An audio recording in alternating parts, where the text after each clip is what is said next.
Olá a todos! Como vocês estão? Hoje eu tô bem animada porque eu vou fazer uma resenha e um tour por um baralho que eu acabei de receber nessa caixa aqui, com alguns outros baralhos, do Scarabeu. O Scarabeu é uma editora italiana focalizada em impressão de baralhos e oráculos em geral, muito artísticos. Eu vou contar um pouco depois de como eles imprimem e eu descobrindo esse deck com vocês. E eles estão participando eles estavam participando do Salão do Livro de Turim, que eles são de Turim também. E durante esse período eles estavam oferecendo um desconto muito bom, principalmente para alguns baralhos que são difíceis de encontrar. Então eu paguei um preço muito bom neles e esse vai ser o primeiro que eu vou abrir com vocês. E eu descobri esse baralho que se chama o Stance Tarot através desse livro, que é o livro sobre o tarot da Taschen,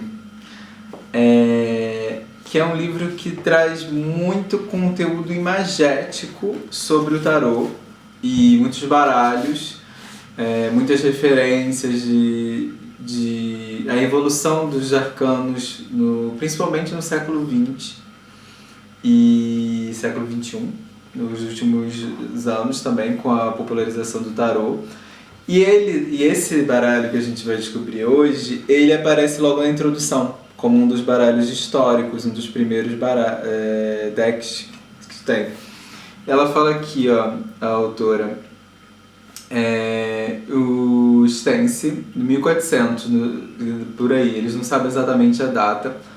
Só 17 cartas desse baralho sobreviveu. E que acreditava-se até algum tempo atrás que ele tinha sido pensado por um artista francês, Jacquemin de Grunier, para o rei Charles VI da França, em 1392. Mas com as tecnologias eles conseguiram localizar e descobrir que na verdade ele tinha sido feito quase 100 anos depois desse deck. E todas essas cartas, que eu vou já abrir aqui, pegar o deck, está fechado, a gente vai abrir juntos. Essas cartas, elas estão conservadas, essas 17 cartas que sobreviveram, elas estão conservadas na Biblioteca Nacional da França. E esse baralho, então, ele na verdade, ele ao mesmo tempo que ele é um baralho histórico, ele é um baralho inventivo, uma invenção. Porque recentemente, em 2003, recentemente pensando em 1400, é recente, o teórico Giordano Berti, que já escreveu sobre alguns baralhos do Scarabeu, então ele trabalha com o Scarabeu, junto com o ilustrador Joe Dorkin. Eles restauraram as cartas que tinham para publicação e recriaram as demais cartas que não existem, não se tem registro delas, não sobreviveram ou não sabem onde elas estão, com base em algumas obras de arte da família Stance, que é uma família histórica italiana.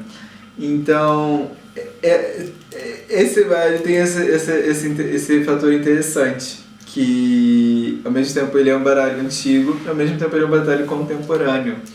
Então a gente vai olhar as cartas, abrir aqui e olhar as cartas uma por uma juntos.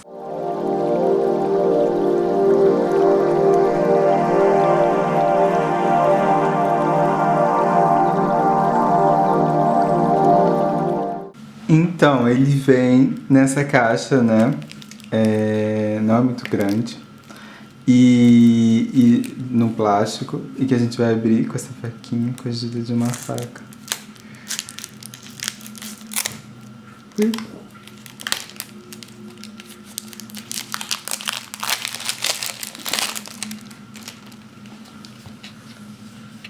É um material bom. As caixas do Los Carabel normalmente são nesse tipo de material. E aí vem outro plástico e as cartas e um pequeno livro. Vamos abrir isso aqui também. Acho que essa faca também nos ajuda.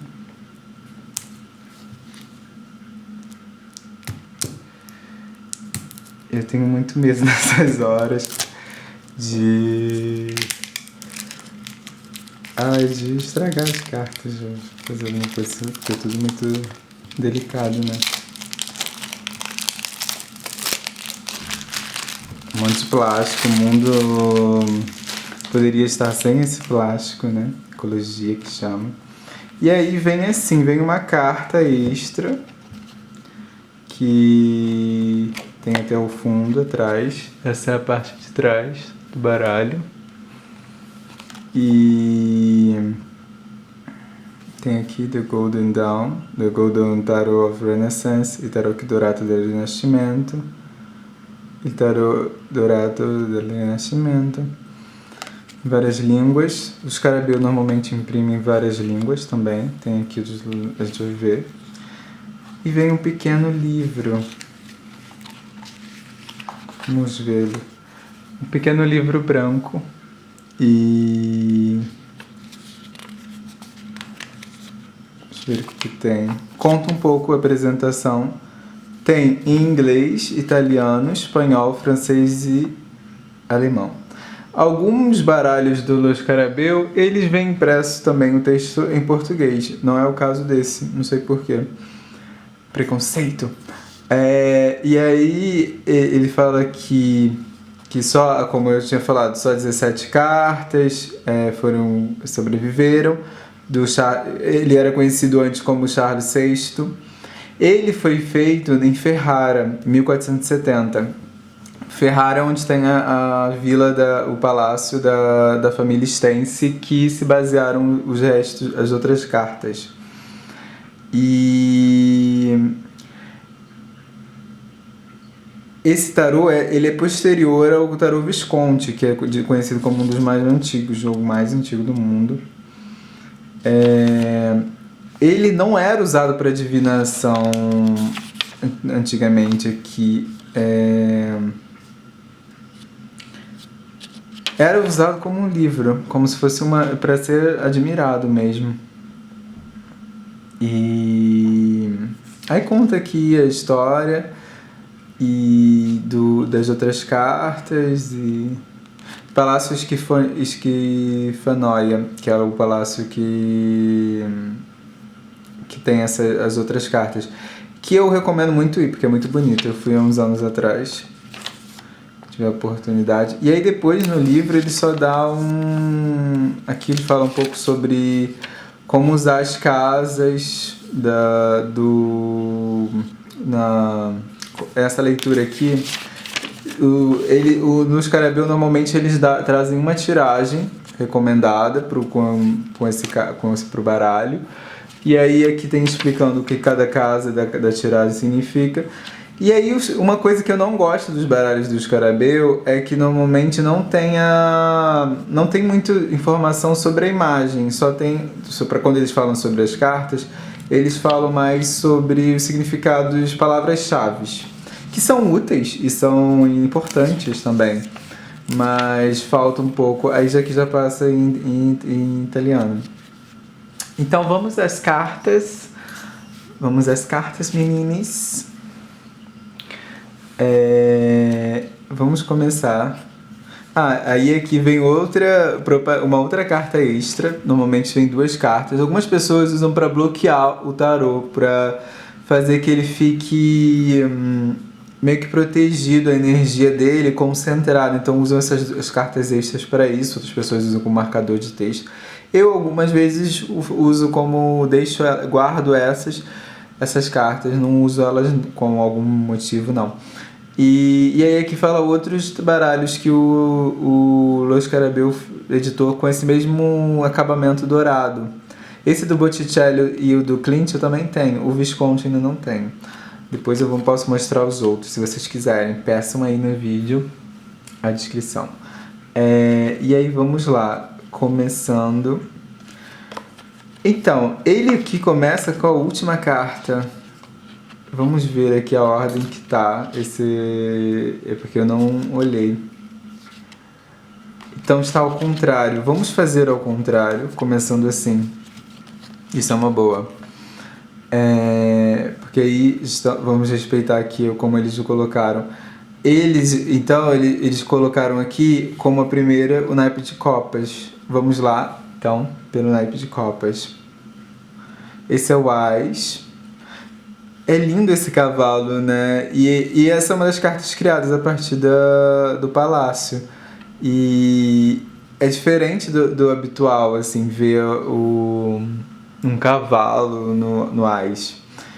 Um cavalo voador, né? Então é a primeira vez que eu vejo essa carta assim. O 2 de copas, que respeita muito o significado do amor, do encontro. Tem as 2 copas aqui, as 2 taças. 3 de copas. Que aí já tem uma versão mais diferente, porque normalmente essa carta é ligada à celebração. E aqui uma celebração religiosa. 4 de copas. Lindo ele, né? E que respeita um pouco o significado também.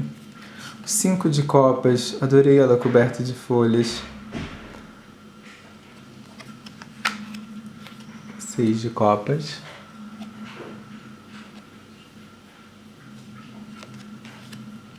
7 de copas. Isso parece um sol com uma cara, né? Que tem um pouco da fantasia do sonho do que essa carta representa.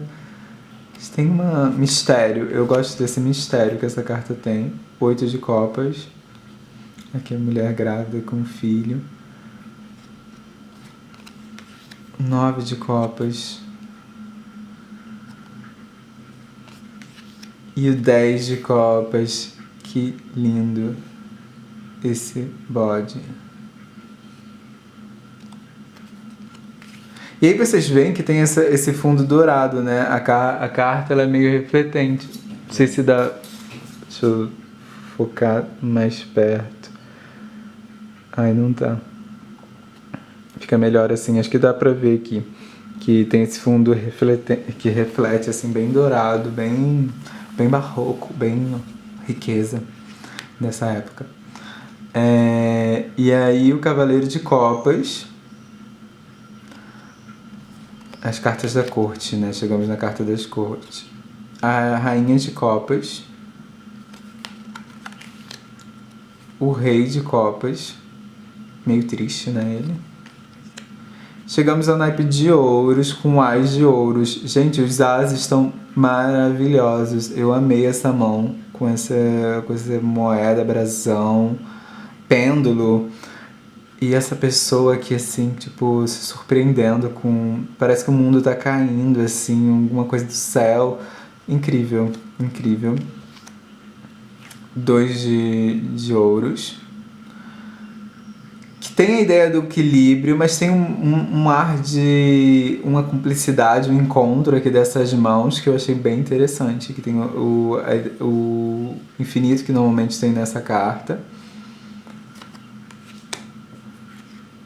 3 de ouros, que muito com um significado tradicional de trabalho coletivo e construção de algo, né? 4 de ouros. Também, tipo, de segurar as coisas, de estabilidade, também tá bem alinhado. 5 de ouros. Gosto dessa posição, desse estudo de corpo. 6 de ouros, também com a coisa da generosidade e desprendimento. Ele tá jogando aqui as moedas no chão. Esses pés, não sei se dá pra ver, que vocês estão vendo. Esses pés são uma coisa assim incrível. Deixa eu ver se foca.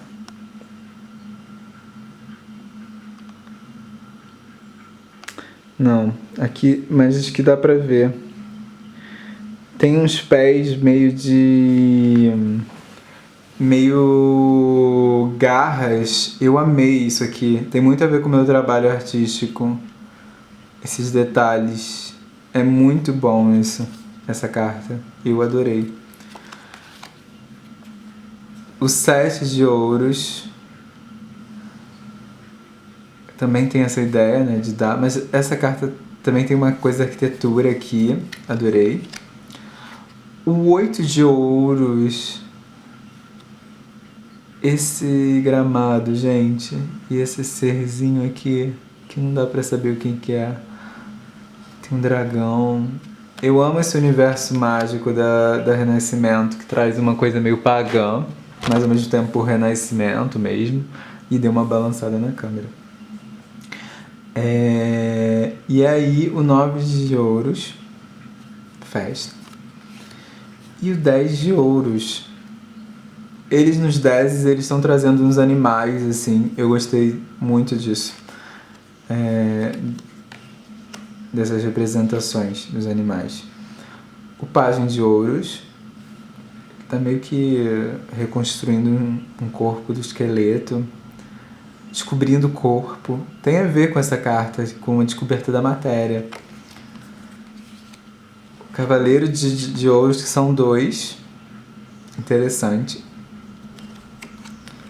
A rainha de ouros, gente. Que coisa linda. Essa coisa de cabelo. Esse cabelo.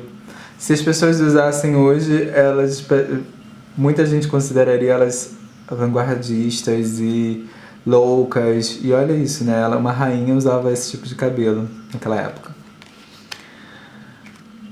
O rei de ouros. Jovem para um rei. Gosto. Vamos para cartas de paus, que nesse deck ele se transforma, nesse baralho se transforma em árvores. Bonita essa analogia. O Ás de paus.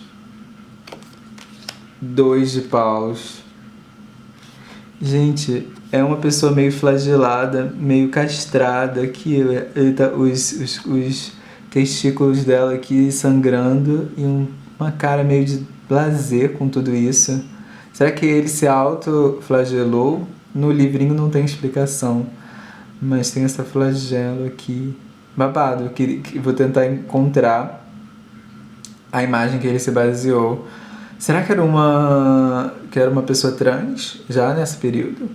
E já estava ali fazendo a sua própria transição caseira? Cenas para o mistério do tarô.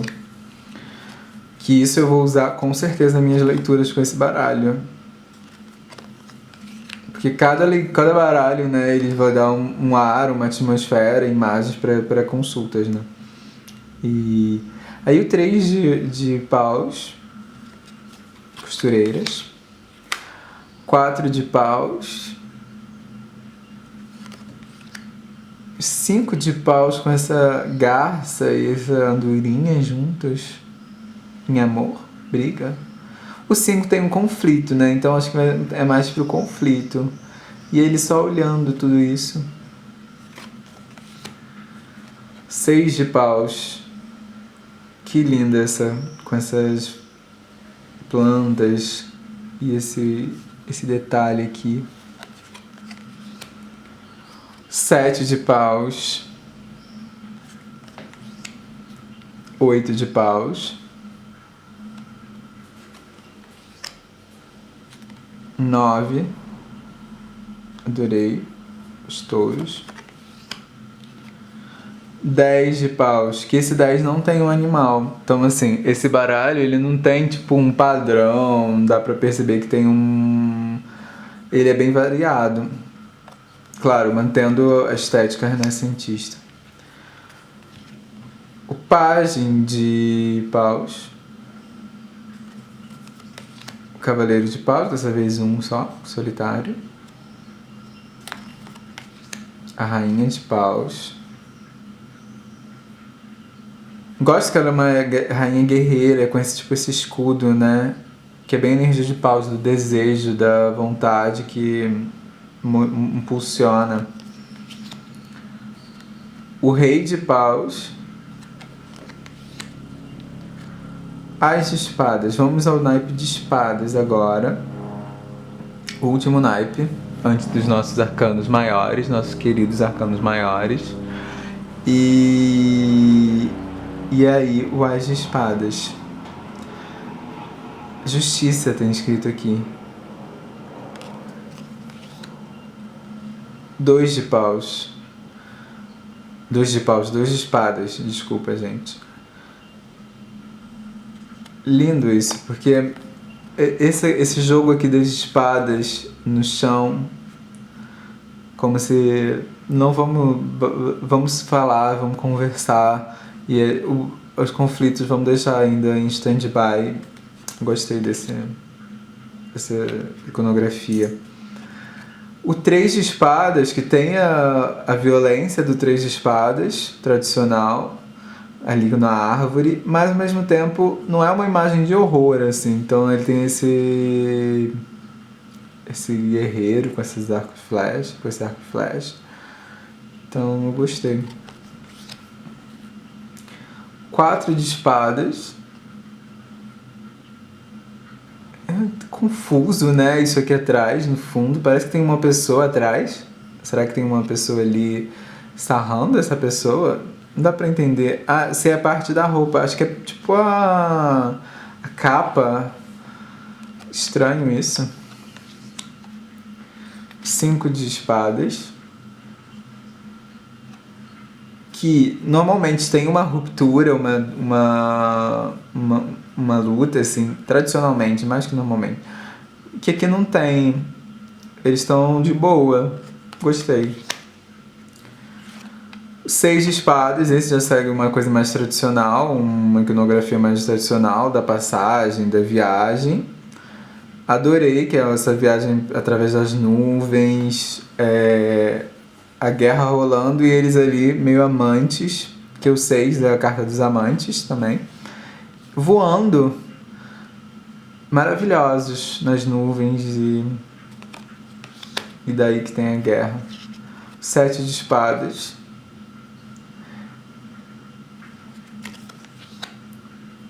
8 de espadas.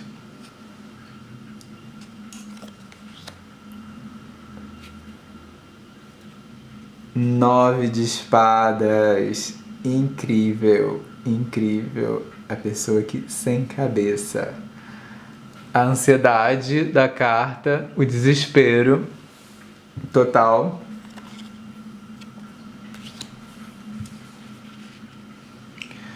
O 10 de espadas, que tem já um leão. Aqui já volta os animais. Eu amei o leão em cima das espadas. Não tem gente morta, diferente de várias iconografias de outros baralhos. E tem esse ser meio... tá viajando, né? Voando com esses tecidos esvoaçantes. Amo, amo. E aí, chegamos no Fantes, que é o pajem de espadas. Eu gosto muito das pessoas tocando instrumentos das cartas. Fico imaginando os sons das cartas. O Cavaleiro de Espadas. A Rainha de Espadas. Parece que está atravessando, né, a criança. Achei essa rainha bem dark. O Rei de Espadas. E agora vamos para os arcanos maiores. Gente, vocês acreditam que quando eu tava indo para os arcanos maiores acabou a bateria da câmera? E aí ela desligou sozinha. Ainda bem que eu não perdi o que eu tinha gravado. Então eu tive que fazer uma pausa enquanto carregava um pouco a bateria, o suficiente, para continuar essa resenha. Vamos lá para os arcanos maiores que a gente estava lá. Começando pelo louco. Mato. Essa é uma das cartas originais. O mago. Lindíssimo. Alta sacerdotisa.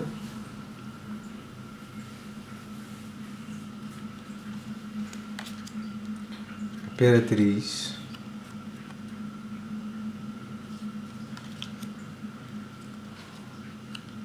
Um imperador. Bem tradicional. O Papa, que é o Hierofante, também conhecido, né? Como Hierofante.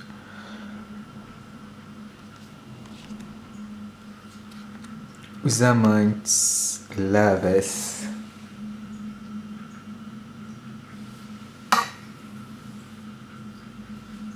Que eu gosto que tem várias pessoas, né? E tem, se você for pensar, um casal aqui. Eles todos têm um corpo ambíguo, né? Eu gosto disso do Renascimento também, de alguns quadros que tem uma certa androgenia nos cortes de cabelo, nas roupas.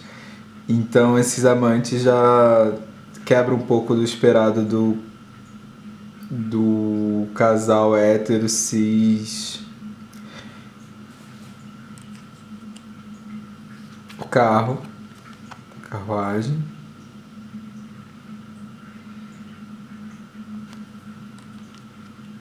A justiça.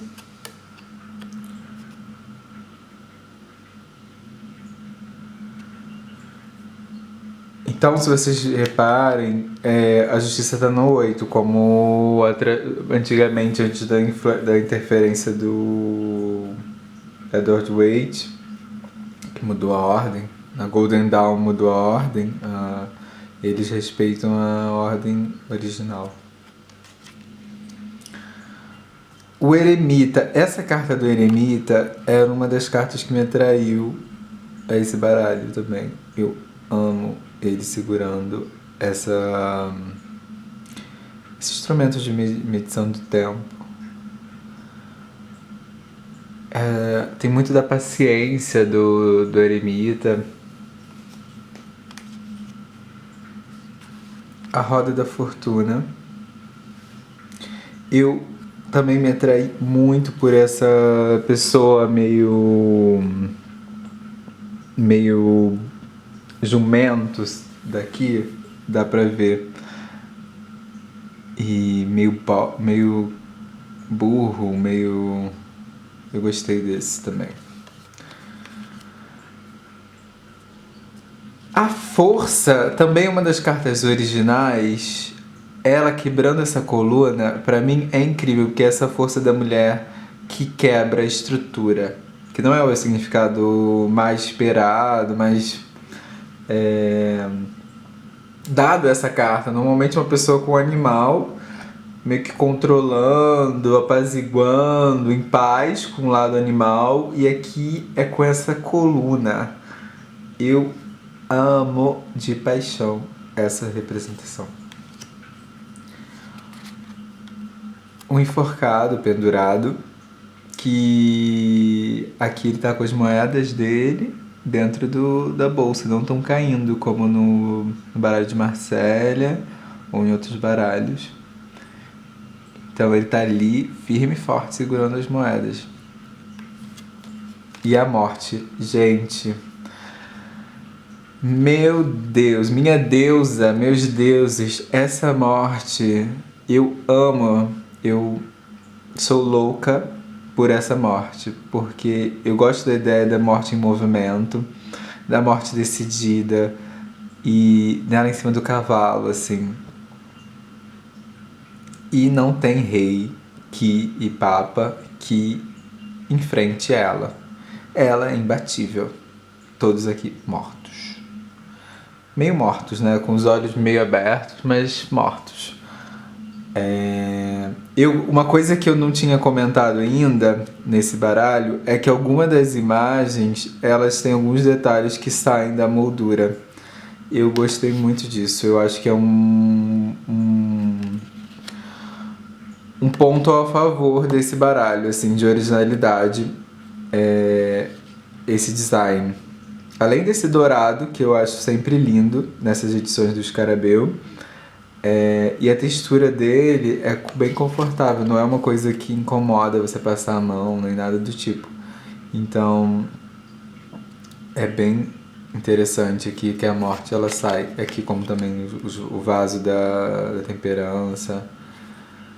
A temperança parece a mesma pessoa da justiça, né? E da força, que é interessante porque antigamente, nos baralhos antigos, elas eram como as virtudes. Então eram meio que musas, e que faz sentido elas estarem assim, representadas iguais.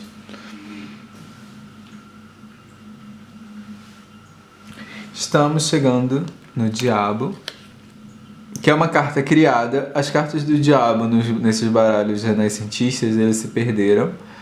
Então é uma criação. Isso foi uma carta criada. Aquela detalhezinho da pata garra, qual daquela outra carta que a gente viu antes, dos arcanos menores. Provavelmente tem alguma ligação entre elas. Gosto, mas eu não é das minhas representações favoritas do Diabo, devo dizer. Eu achei tão engraçada essa mãozinha assim, rock. Bem roqueira, o Diabo, bem metálica. E isso aqui, esse ser aqui monstruoso, aqui é uma boa localização, os monstros da sexualidade. A Torre é uma das cartas originais, tem naquele livro, e é uma representação tradicional assim da torre. Eu gosto porque ela só tem a torre em si e um céu aqui. Não tem pessoas, é arquitetura. Eu gosto dessas cartas que fogem um pouco do antropomorfismo. A Estrela, essa é uma carta criada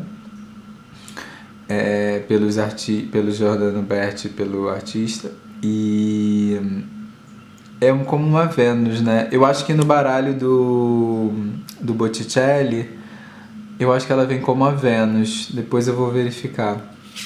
Vocês querem que eu faça um unboxing do baralho do Botticelli? Comenta aí.